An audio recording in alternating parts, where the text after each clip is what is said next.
त्यांनी काही चित्रीकरण करत असताना त्या माध्यमातून दाखवलं तर अपक्ष उमेदवार बापू बेगडे आणि त्यांचे समर्थक किशोर बेगडे असेल, संदीप बेगडे असेल यांनी त्यांना अश्लील भाषेमध्ये शिवीगाळ करून जीवे मारण्याची धमकी दिली। हा भारत छत्रपती शिवरायांच्या विचारांचा महाराष्ट्र आहे।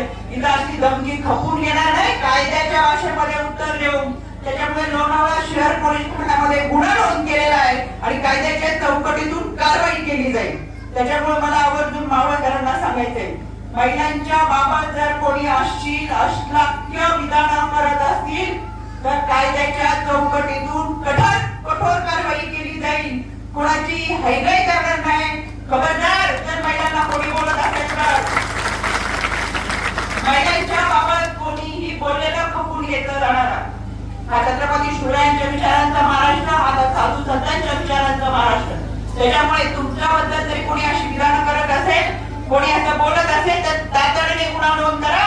ऑनलाईन पद्धतीने भारतीय न्याय संहिता कायद्यानुसार 1 जुलैपासून या कायद्यामध्ये तरतूद करण्यात आली, त्याच्यामध्ये ऑनलाईन पद्धतीने सुद्धा तुम्ही गुन्हा नोंद करू शकता। तुम्हाला पोलीस स्टेशनला जायची गरज नाही। 155 209 हा माझ्या आयोगाचा नंबर आहे, याच्यावरती तुम्ही गुन्हा नोंद करू शकता। त्याच्यामुळे या निमित्तानं माझी तुम्हाला विनंती आहे की अशा पद्धतीने कोणी अश्लील विधान करत असेल तर त्यांच्यावर कारवाई केली जाईल। पुढे एकदा अण्णांनी खूप कामं केलेली आहेत। माझ्या छोट्या बहिणीने सुद्धा सांगितलं, म्हणजे लहान लहान मुलं सुद्धा बोलतात अण्णांनी किती कामं केली। त्या विरोधकांना अण्णा जेव्हा बरोबर स्पर्धा करता येत नाही किंवा फक्त टीका करणं हे काम असतं। त्याच्यामुळे तुझ्या बरोबरची स्पर्धा कोणीच करू शकत नाही, पण टीका करू शकतील। टीका करणाऱ्यांना आपल्याला 20 तारखेला मतदान करून उत्तर द्यायचंय। त्याच्यामुळे पुन्हा एकदा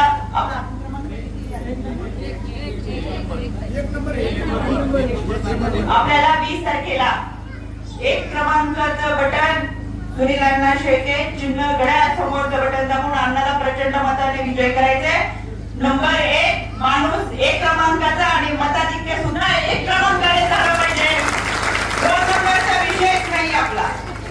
त्याच्यामुळे सगळं खणखणीतपणे आपली जबाबदारी आहे। मोठ्या प्रमाणात आपल्याला मतदान करायचंय। आपल्या सगळ्यांचं मतदान सकाळी लवकर करून आपल्या बरोबर आपल्या इतरांचं मतदान आपल्याला करून घ्यायचंय आणि 23 तारखेला गुलाल उधळण्यासाठी पुन्हा एकदा आपण सगळेजण भेटूयात। आज या विठू रुक्माईच्या सभा मंडपामध्ये प्रकाशाने मला आठवण होती, देहू आळंदीची वारी दरवर्षी पंढरीला जाते।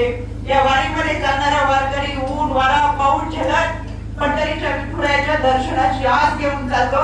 अण्णा तुझी सुद्धा 5 वर्षाची अशीच तू या जनसेवेची वारी केली आणि खऱ्या अर्थानं 20 तारखेला जसा पंढरीचा वारकरी हा सभा मंडपात गेल्यावर विठुरायाचं दर्शन घेऊन त्याला एक आत्मिक समाधान मिळतं, त्याच पद्धतीचे एक समाधान हे सगळे वारकरी जनसेवेचे आहे ते तुझ्या बरोबर आहे।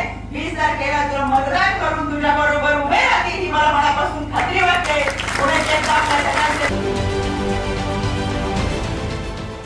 देश विदेशातील प्रत्येक घडामोडींचे लाईव्ह अपडेट मिळवण्यासाठी आता साम टीव्हीच्या सर्व सोशल मीडिया प्लॅटफॉर्मला लाईक, फॉलो आणि सबस्क्राईब करा। तसंच सर्व नोटिफिकेशनसाठी बेल आयकॉन प्रेस करायला विसरू नका।